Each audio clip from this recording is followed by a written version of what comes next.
ci télévision Futur Média mbokk yi asalaamaaleykum di leen dalal jàmm ci xibaaru digg bëccëg yi bokk na ponk yi ci gën a fës ñeent nappkat réer fële ca diwaanu Ndar seen i njaboot door seet gi waaye boobu ba léegi teguñu leen ay gët ñuy ñaax kilifa yi ñu génne kon ay jumtukaay yu ëpp doole ngir ñu mën a xool seen mbokk yooyu le mu di ñetti fan rek képp ginnaaw ba ñaari nappkat faatoo gi ba seen gaal suuxee ca Ndar ba léegi ñiy béy chou ca zone D ñaay jamono ji nag ci ab njàqare bu méttee métti la ñu nekk seen légumes yooyee mu ngi yàqu ci seen i loxo ndax bëri na chou bu bàyyeekoo fële ca Maroc ñëw ne xuus ci marché gi ba seen i yos munta jar ñoom ñi yëngatu ci mbéyum dër gi daje woon nañu fële ca diwaanu Jogo wax ci seen i jafe-jafe yooyu le beneen ponk ci xibaar yi fii ci Ndakaaru ca plan Jaxaay foofe dafa mel ni dënn yi jóg nañu ndax ñi moom kër yooyu le dañoo bëgg jële fa loole ñuy duppee ubbi dëkk ay nit ñoo xam ne dañuy fekk ay kër ñëw dëkk fa ci seenu bopp ñu ne boo moyul dina indi ay jafe-jafe ak borom kër yooyu le collectif ñoo lànk di woo sénégalais yëpp ñu génn ci mbedd mi ëllëg aljuma manifester wane seenub naqar ne ànduñu ci yokkute ju ñu amal ci njëgu courant yi ñoom dañ doon jàkkaarloog taskatu xabaar yi ci suba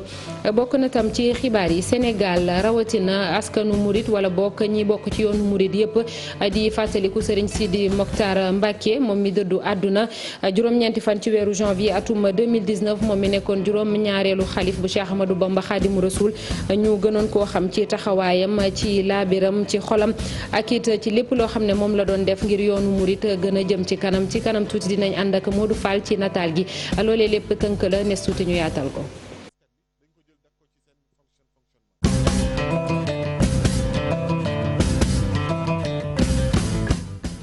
ginnaaw bañ leen nuyuwaatee ba noppi cour suprême moom mooy dalal léegi nii rentrée solennelle cours et tribunaux foofee ci teewaayu président Macky Sall moom mi jiite conseil supérieur de la magistrature moom moo ko jiite ren thème bi nga xamante ni tànn nañ ko mooy xeex wàllum terrorisme ci Afrique rawatina discours d'usage bi nag ki ko prononcé di May Juma Diouf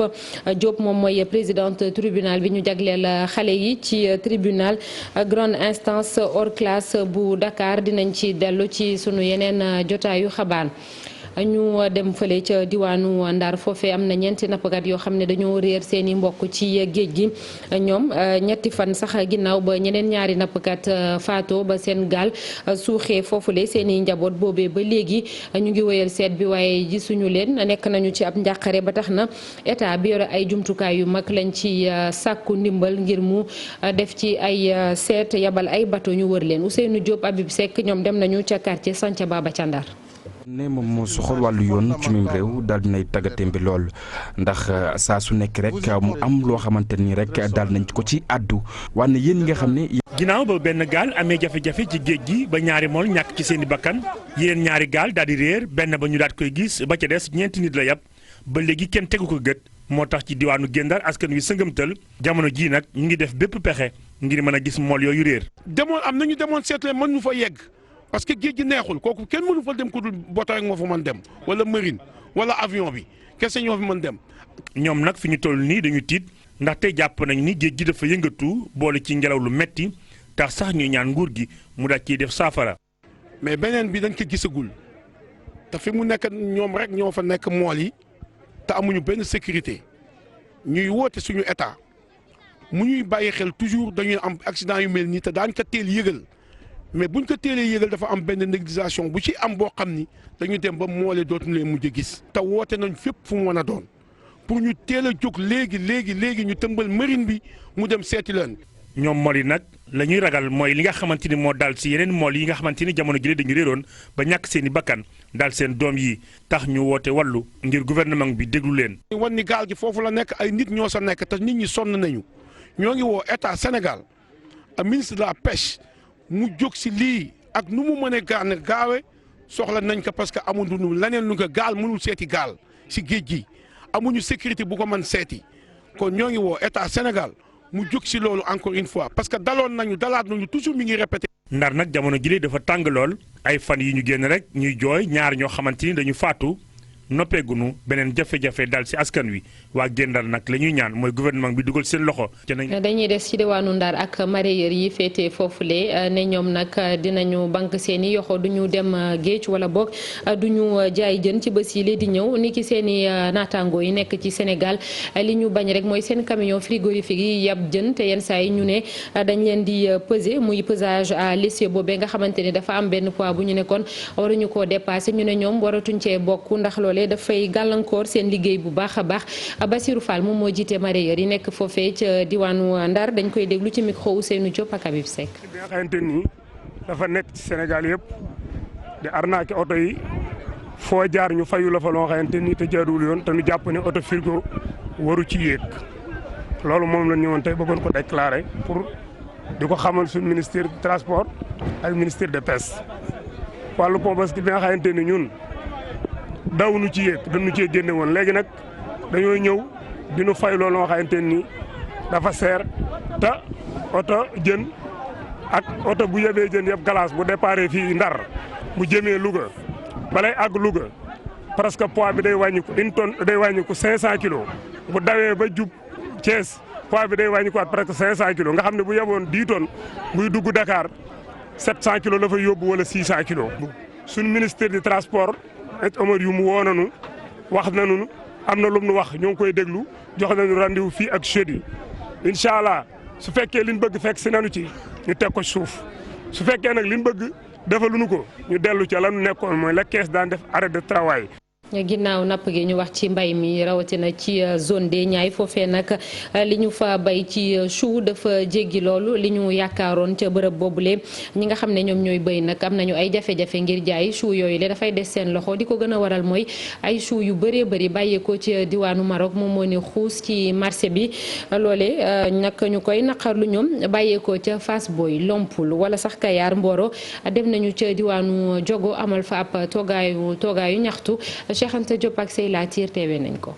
fii ci zone des Niayes rawatina nag Jogo ren ji li ñu góob ci supame bari na lool waaye nag baykat yi nee nañ ci ay jafe-jafe yu métti la ñu nekk ndaxte nee nañ supame bi ñor na fii ci Sénégal waaye nag lu indi mbir mi dëgg-dëgg de moom mooy suuf bi nga xamante ne dafa jóge ci bitim réew di dugg fii ci Sénégal. ndax at mu jot bu ne bu nu lebee ñaar dërëmi nijaay ñetti dërëmi bàjjan juróomi dërëmi état dajale ko liggéey ba noppi bu nu ko jëlee mu dem nëpp ci biir marché yi parce que lan mooy ñu nekk ci Maroc wala ñu nekk ci Chine wala ñu nekk ci Inde ubbil nañ leen bunti Sénégal ngir ñu mën a jël la ñu desal pour ñu ñoom indi ko Sénégal jaay ko. baykatu dër yi nga xamante ne jóge nañ fu nekk ci réew mi ci zone des Niayes ci diggante Kayar Fass Boy jàpp Jogo nee nañ nag daanaka kilifa yi dafa mel ne dañ leen seetaan ndaxte waroon nañoo woote waxtaan xool naka la ñuy toje seen bopp jinax ngir ñu mën a dakkal li nga xamante ne moom mooy importation bi. sac supame heure bi tey muy jar 5000 francs sac bi 75 kilos lay def kilo bu nekk fukki dërëm ak ñaar li ko waral mooy importation yi nga xamante ni xam nga Sénégal dafa ubbeeku yaraax importation yiy jógee Maroc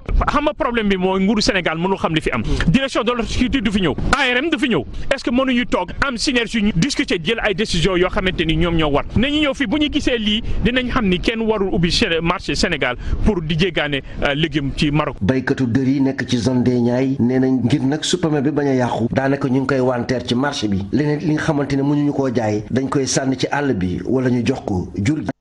Sangil ca diwaan ba ñu doon jëndee ak jaay gerte te ñu song ko ba yóbbu fa alal gu takku ñaar fukki millions ci sunuy koppar démb nañ leen ko doon waxee secrétaire général ministre du commerce demoon na fa ngir dalal xelu chinois yi ko yore waaye tamit ñëpp ñi fay liggéey ànd ak gouverneur ba ñoom ña fay liggéey nag nee nañu seen xel dal na jamono ji rawatina ba gouverneur bi doxalee lii di ay tegtal bàyyeekoo ci njiitu réew mi muy ñu gën a yokk kaaraange bi foofule Ibrahima Diame Fally Gaye mën nañ ne seen xel dalandi na jamono jile chinois yi di reetaan di waxtaan seen biir ginnaaw bi nga xam ni délégation bu jógee ministère de l'agriculture ànd ak gouverneur ak commandant compagnie gendarmerie bu Kaolack ñëw na nemmeeku si leen ñu nekkoon am nañ yaakaar bu baax a baax ci seen kaaraange. Merci le gouvernement sénégalais, merci le président Macky Sall et merci aujourd'hui le ministre de l'Agriculture qui nous envoie. Merci tous les administratifs. Oui. On sent bien ici. Merci. On va continuer le travail. Merci. il n'y a pas de problème. Merci.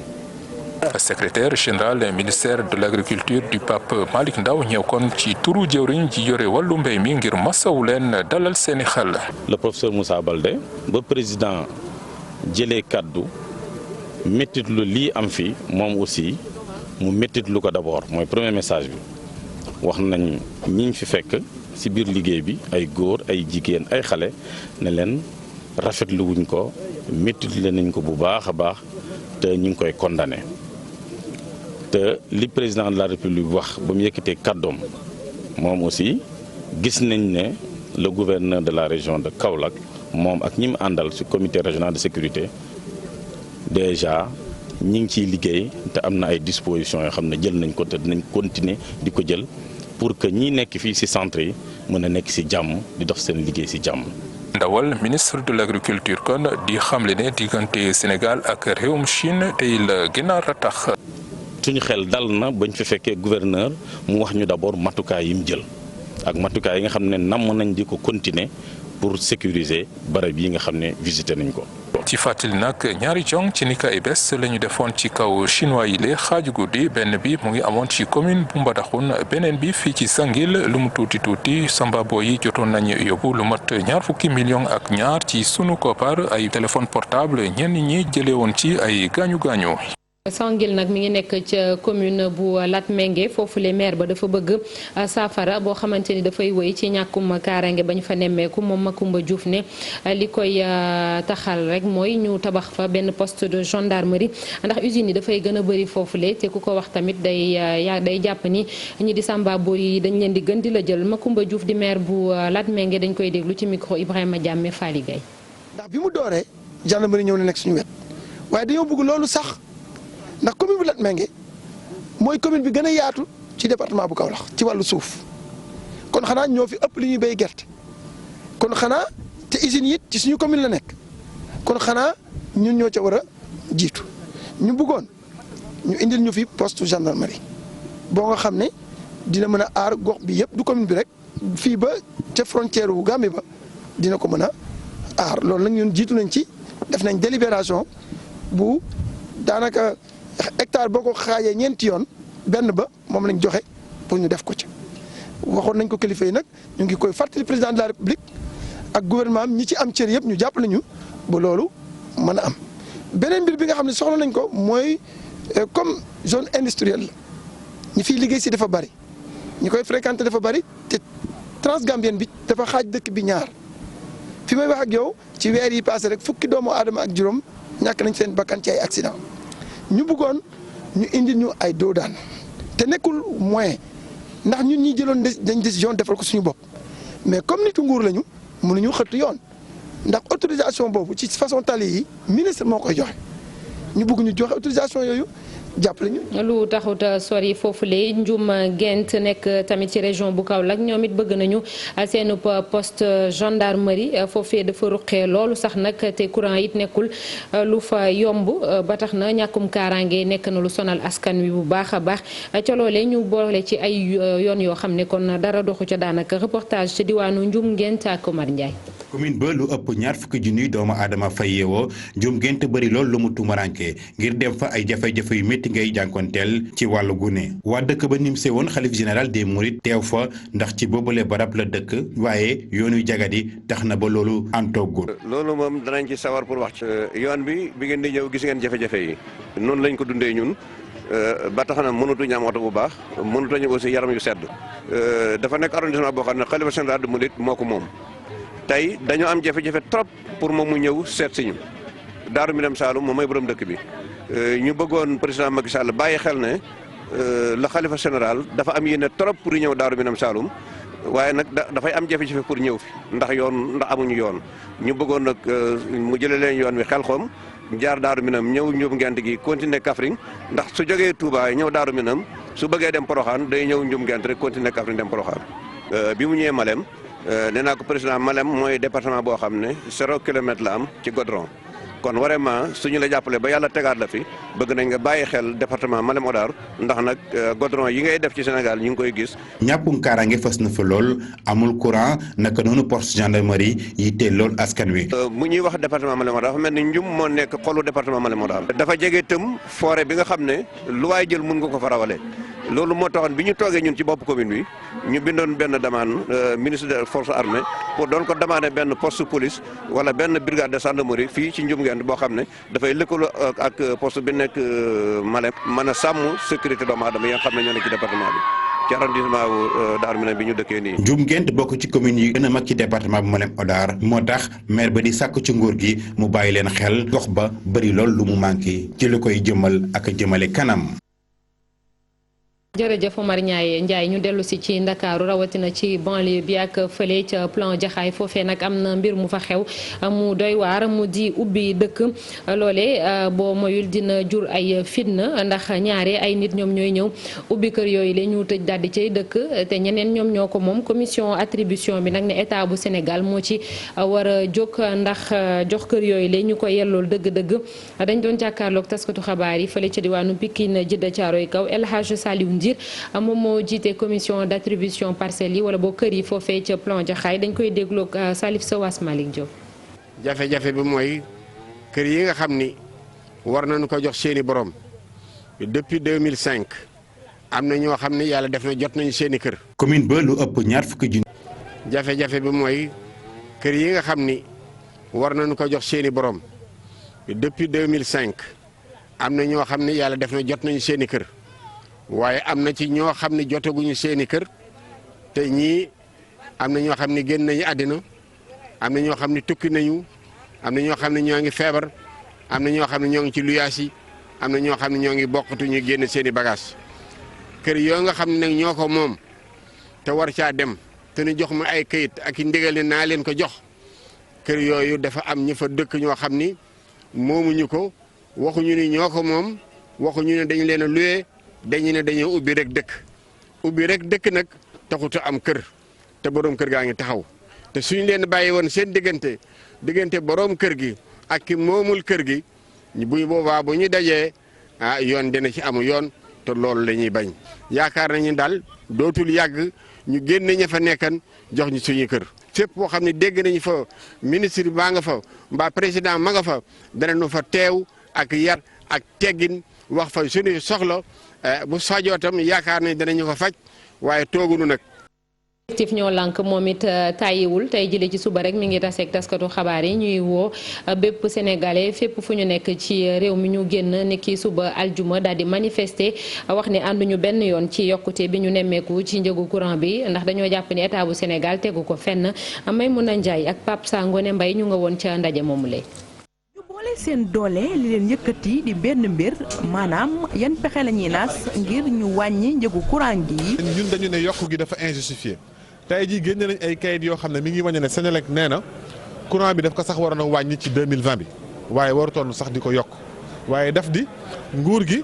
dafa amatul xaalis amatul ay koppar ndax koppar yi xëy na dugal nañ ko ci campagne ndax xëy na koppar yi dugal nañ ko ci naneen seen train de vie jëndee nañ koy oto yu rafet.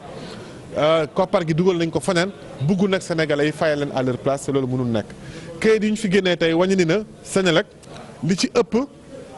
ci am na jamono joo xam ne sax dafa amoon xaalis su bëree bëri waaye au lieu que mu jël ko delloo ko askan bi dañ ko jël def ko ci seen fonctionnement yooyu yëpp nag moo waral tey ñu woo sénégalais yi suñu dajaloo nekk benn bopp ci marche yi nga xam ne dina am fii ci Dakar waaye dina am Thiès dina am Kaffrine dina am Kolda dina am fële ca Mbour aussi ak Diourbel pour que rek wax ne courant bi mun na wàññi. kuréel gi duppee seen bopp ñoo lànk nee nañu duñu dellu benn yoon gannaaw fi mu toll nii bataaxal sax bind nañ ko jox préfet ngir nag marche bi ñu bañ ci am benn coow. lépp loo xam ne yoon laajoon nañu ko def nañu ko déposé nañu autorisation bi préfet bi woolu nañu fële ca police pour ñu waxtaan dem nañ ca police wax ko la ñu nekkee wax nañ ko lan lañ jublu ci suñu marche bi. gis nañ ne lépp ci jàmm la donc suba incha allah na sénégalais yi ñëw fële ca obélisque nañu ñu ko daan defee ci dal ñu wane suñu détermination. dig daje fukki fan ci weeru janvier ñoom ñëpp daal di jóg wàcc ci mbedd mi ci mbooleem gox bu féete ci réew mi. direction générale bu hôpital professeur Idrissa Pouye bu Grand Yoff di indi ay leeral ci mbirum Mohamed Sow mu di xale boobule nga xam ne dañ ko fa doon opéré ba mu jaaree fa ñàkk bakkenam kii di waajuram bu góor nag nee na yëfi daal ab sàggante daf cee am waaye personnel bi nee nañu loolee amul yeneenub leeral la ñu dénk Fat Bintou Konté ak Mohamed Dieng ci ab reportage. hôpital général Idrissa Pouye bu Grand Yoff jamono ji ma ngay bëgg a leeral li nga xam ne moom moo fi xewoon ci samedi bi ba kii nga xam ne moom moo di Mohamed Sow ñëwoon fi amoon ab accident mujj faatu ñoom ñi ngi leen accusé li nga xam ne mooy erreur médicale moom personnel bi jàpp ni loolu dara amu ci ndax ñoom ñaari opération yi nga xam ne Pape Ndong xale bi mi ngi leen koy tuumaal musta am. accident bi booru 11h la woon ci suba bi muy agsi fii boobu booru 1h jot na ba mu agsee ak na mu ñëwee na mu mel du woon moom rek maanaam papaam nekku fi woon. ki fi nekkoon maamam la ak nijaayam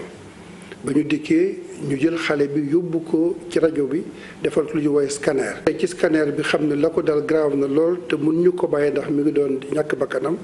ci la ñu ko yóbbu bloc mais ñaari opération yi moom amul rajo la dem scanner ca suuf maanaam dafa génn urgence dem rajo ñëwaat jóge fa dem bloc. professeur Serigne Maguette Gueye di jàpp ni sax melokaan bi nga xam ne xale bi moom la ñëwee ci hôpital boobee di ñaan autorisation parents yi ngir ñu opérer ko nekkoon na loo xam ne yéen wut maanaa ndax temps bi mayu leen ko woon. bu fekkoon dafa ñëwaloon ak ci xelam bala nga koo laal da ngay laaj ay waajuram maanaam ku amul majorité amoo sax droit laal côté woo waajuram ñu taxaw waaye koo xam ne ci autoroute bi lañ la jëlee nga def accident. te ñun ñi ko gis xam nañu la mu am boo gisee yu bari ndax dafa am la am yoon mayuñu ko ñu koy wax mais xam nañu fa mu tolloon ci maanaam ci gravité kooku xaar mënatu fa woon am. moom directeur hôpital bi nag di ñu xamal ni ñi nga xam ne ñoom ñooy parents xale bi sax ba ñuy mujj fay après la ca lundi ba. ba xale bi egsee ñoom ñëpp dañu mobiliser wu pour jël ko en charge laaj ñu ko fay laaj ñu ko dërëm li mu wax mooy peut-être ordonnance bloc bi. bi ñu demee war a dugg bloc foofu jënd na ordonnance mais tout le reste je pense que ñun ñoo ko mettre à disposition defoon nañ ko bilan bi war defoon nañ ko scanner yi yóbbu nañ ko bloc opéré ko bu ñu paree yóbbu ko réanimation malheureusement mu ñàkk bakkanam et li si waroon tamit lépp def nañ ko. en tout cas ki nga xam ne moom mooy waajuru xale bi di Mohamed Sow porté na plainte hôpital général Idrissa Pouye bu Grand Yoff bu fekkee sax ñoom ñii sax ña ngay bëgg a setal seen i der.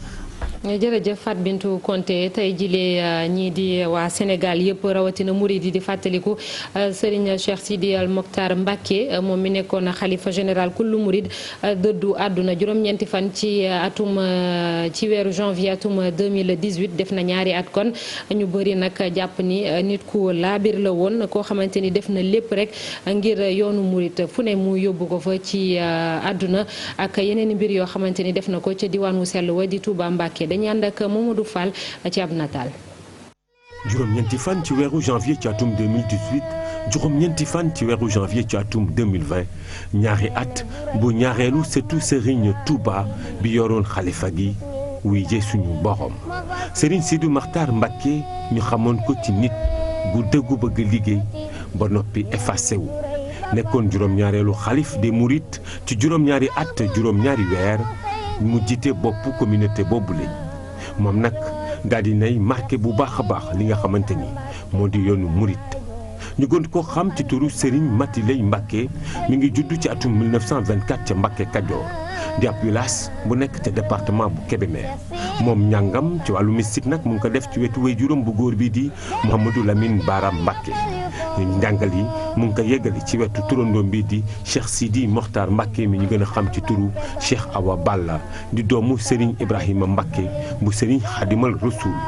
yoonu njàngam itam mu ngi ko yeggali ci Serigne Dame Diop daal di koy nag tëjee ca Diourbel ca kër Serigne Mohamed Lamine Diop Dagana Serigne Sidi Mokhtar Mbacké mbaaxam foo ko natt wees na ko dimbali na ay téeméeri doomu aadama ngir ñu dem fële Makka moom nag samp na ay daara moderne yu bari tabax ay poste de santé moom mi ne woon na xalifu Daaru Xuddoos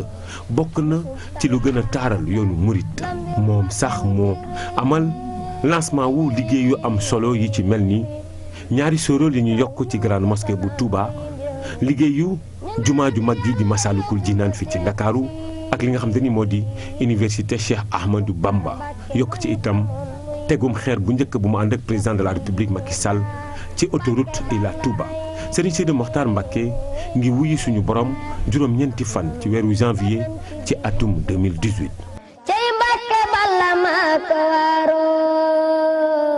ñoo jublu ci xibaaru biti réew coow li nga xam ne moo juddu fan yëpp nag muy diggante Iran ak États-Unis ginnaaw ba waa Amérique kon daal di faate général Soleimani boobu nekk fële ca Iran ñu ne dóor fayu waa Iran si boppam nag yebal ay missile fële ca Irak ba ñu rasé ay base militaire yu nekk foofule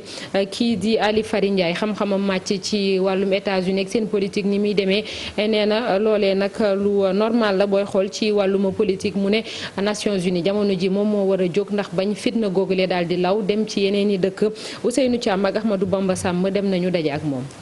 ngir tontu nag boom gi nga xam ne bii armée américaine boom na ko kii di général Soleimani attaques yi nga xam ne ni Iran mi ngi koy attaqué installation américain yi nekk ca Irak loolu nag doonul benn mbetteel ci ki nga xam ne kii xam-xamam dafa màcc ci wàllu di question américaine. Iran bi ñu reyee Soleimani nga gis ay millions d'Iraniens di rallier wu pour wane seen naqar ci li nga xam ne Donald Trump daf ko def il fallait ñu xaar Iran mu def réponse buy toll ak toroxal bi leen Amérique toroxal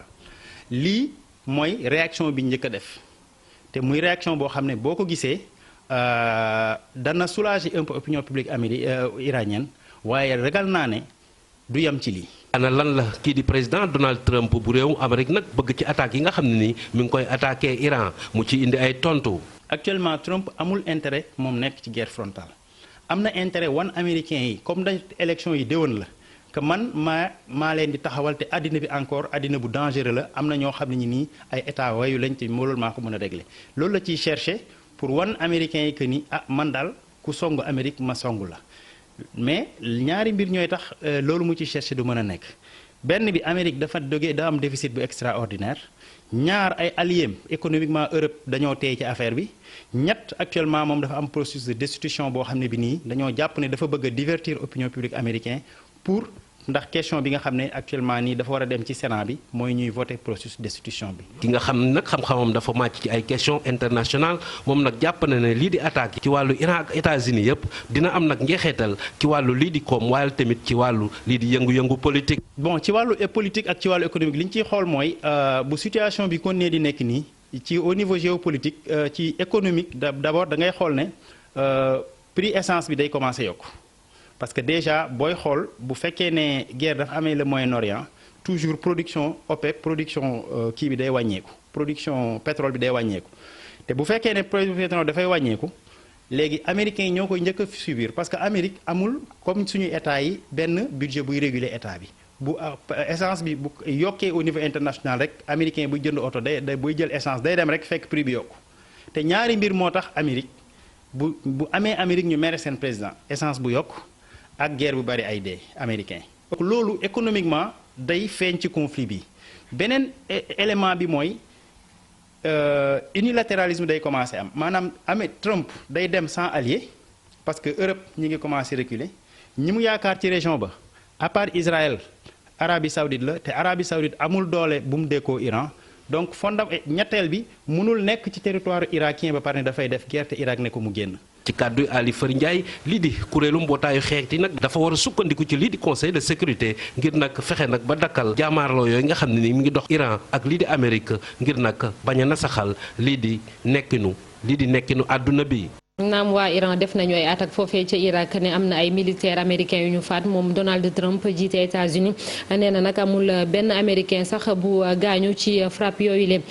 xibaaru tàggat yaram dañuy waxaat ci Ballon d'Or africain 2019 bi ñu jagleel Sadio Mané moom attaquant bu Liverpool bi moom nag du dafa xëy rek sotti ndax jaar na fu nekk laata muy wane kon talent wam ñëpp di ko gis ci àdduna wërngal këpp jaar na ci ay club lu ci mel ni Génération Foot foofee ki ko encadré ab technicien bu gis ci teel ni Sadio Mané kon am na potentiel mu di Malang Mané muy wax ci ndorteelu Sadio Mané Mamadou Fall ak Jafara Ba.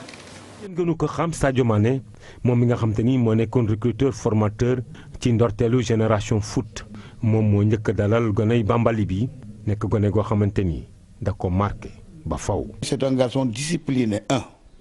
travailleur, poli correct. À la limite même, on dirait qu'il est timide.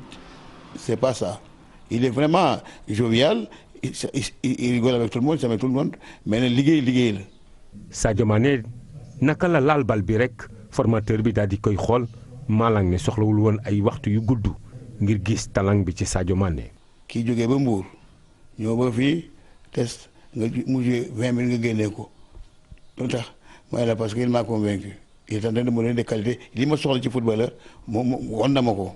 mun na téye bal bi mun ko joxe mun na laajte kon nag je le garde le lendemain il revient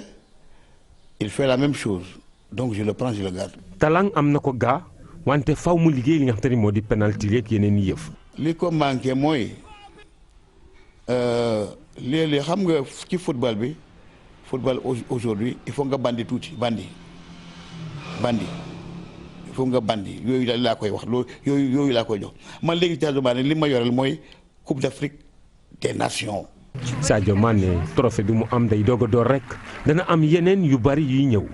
di gis-gisu Malang Mané.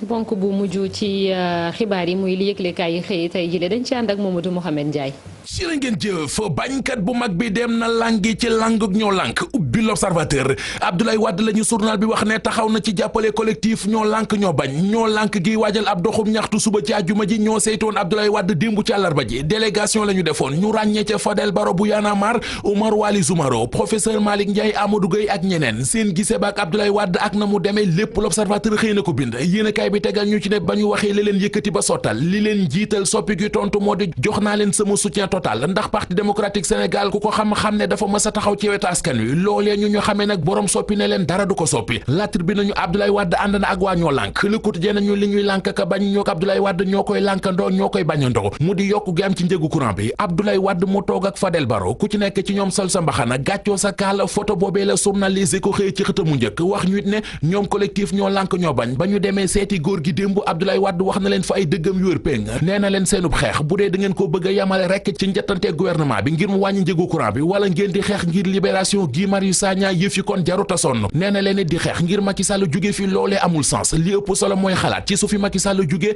ana kan moo ko fi war a wut dauphin bu Macky Sall Moustapha Diakhaté nee nañu ci La Tribune xel xalaatul muy doon Idrissa Seck Moustapha Diakhaté ne journaliste La Tribune yi ñi naan Macky Sall dafa baara yëgo ak Idrissa Seck bay tegi dil ak moom ñooñee xamuñu lu ñuy wax bu doon ciy gént sax Macky Sall di dil mukk ak Idrissa Seck Amadou Ba ministre affaires étrangères wuutu Macky Sall ci bopp réewum Sénégal journal Source A xëy na samp laaj bi laaj ay journaliste ak i politologue ana luñ ca xalaat ki ci njëkk a wax moo di Ibrahima Bakhoum nee na dëgg la Amadou Ba liggéey na ba imposé wu ci wàllu politique rawatina fu ci mel ne ca Parcelles Assainies waaye Ndakaaru du Parcelles Assainies rek Sénégal it yemul Parcelles Assainies politologue bi di Atta Badji gis ne Amadou Ba war naa mën a wuutu Macky Sall ci bopp réewum Sénégal waaye du ca ministère affaires étrangères ga mu nekk fa la koy liggéeyee Assane Mbaye bu journal Enquête wax waa Source A ne yëf yi des na bu ko bëggoon nit du yomb ndax fii ci Ndakaaru bari na fi responsable APR yu mel ne moom yoo xam ne bu ñu sañoon dégg son excellence monsieur le président de la république te ñooñee duñu ko yombalal li narota yomb moo di dialogue national bi ñuy wax ci réew mi la Sénégal mi ngi ñuy xamal ne dialogue ba dafa taggatémbe yaa ma nekk maane la gi am ci diggante Famara Ibrahima Sagna ak commission politique bi moo plombé dialogue national bi enquête dina kay nañu bras de fer bi coog mbaaloo gi Famara Ibrahima Sagna nekkee ak général Niang moo gàllankoor doxinu dialogue national boole ceekit commission politique bi nee nañu bëgguñoo am affaire ak kenn ku dul président Macky Sall wal fajir nañu situation bi li mu nar a jur nag moo di defante gu rëy ca kaw a kaw ci diggante général Mamadou Niang ak Famara Ibrahima Sagna mi jiite comité pilotage dialogue national bi président national di Macky Sall ci xët mu njëkk Soleil national muy nuyoo ak waa gendarmerie nationale yëral journal bi jéego yu rëy yi gendarme yi def atum 2019 jëm ci xeex ñàkko kaaraange moom lay waxtaane lutte contre insécurité Soleil nee nañu gendarmerie assuré na bu baax a baax 2019 yéenekaay bi dem ci sax ba mel ne ku leen di sargal ki ñu bëggoon a sargal démb ci réew mi te gisuñu ko mu di Sadio Mané journal yi xëy nañu ko bokk na ci l'Observateur mi ñu xamal li ko tere ñëw Ndakaaru moom Sadio Mané ab clubam di Liverpool génnu ci ndax nee nañu mësuñu leen a yëgal ne Sadio Mané bu jógee Égypte dafay jaar ci Sénégal moo waral ba waaji ko waa Liverpool boole loon ne du jël risque bi ne lu ne mën na caa xew boole ceekit samedi jii di ñëw Liverpool dafa war a football ak Tottenham te dañu cay soxla Sadio Mané l'Observateur nañu am na it ñu ne li tax ba waa Liverpool delloo Sadio Mané moo di bëgguñu koo may lu ñu mayul woon Mohamed Salah Vox Populi nañu ak lu ci mën di xew daal fomm gi mu fomm moom Sadio Mané metti nañu bari Grand Place da ko rawatina supporteram yi nga xam ne dañoo bàyyi woon seen lépp toog di ko xaar ak jaaykati sandis yi jëloon seen lépp investir ko ci te gisuñu ku ñu jaay sandis démb def Mamadou Mohamed Ndiaye fi la ñuy yem ci xibaaru digg bëccëg yi mbokk yi sant leen gërëm leen ci àndandoo beeg ñun bu 19h30 jotee incha allah rédaction bi dina fi ñëw yaatalal leen yeneen i xibaar di leen ñaanal ngeen yendu ak jàmm.